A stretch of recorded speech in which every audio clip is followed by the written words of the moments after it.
السلام عليكم. في ليلة من ليالي شهر رمضان، وفي أحد صلوات التراويح في ليالي رمضان 2025، وأثناء الركعة الأخيرة من صلاة التراويح، سمعنا صوت يعلو على صوت الإمام، وإذا به صوت شخير نوم يعلو ويعلو. الكل توجه بعد الصلاة إلى مصدر هذا الصوت، فكان هذا الرجل النائم. البعض نظر إليه نظرة كأنها نظرة لوم وعتاب، فقلت أبحث في الموضوع. هل الإنسان إذا غلبه النوم في المسجد، هل ده يلام عليه أم لا؟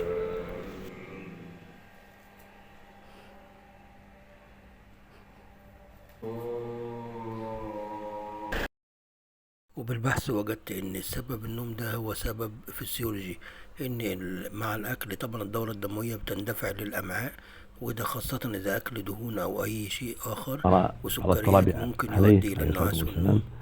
وأنا كان ابن عمر ينام في بتمرار المسجد بعض البحث الأحيان، وجدت ان فالحاصل طبعا أنه لا لا حرج حرج في في ذلك. النوم، وان أرى بالعكس بعض بعض الطلاب النوم قد عليه يكون عليه الصلاة عبادة والسلام. حسب النية، وان وأنا هناك كان ابن عمر ينام الكثير في من المسجد بعض الصحابة الأحيان، من ناموا فالحاصل أنه لا في حرج في المسجد، ذلك. وبالتالي لا أرى حرج في بعض النوم الطلاب إذا عليه عليه خاصة الصلاة إذا والسلام. غلب النوم شخص، سواء وأنا كان ابن لسبب عمر ينام في مرضي أو المسجد بعض بسبب الأحيان، الأكل أو بأي فالحاصل سبب أنه لا حرج في آخر. ذلك. أرى بعض الطلاب ولنستمع عليه عليه لفتوى الصلاة الشيخ ابن والسلام. باز على موقعه وأنا كان ابن بصوته. عمر ينام في المسجد بعض الأحيان، فالحاصل أنه لا حرج في ذلك.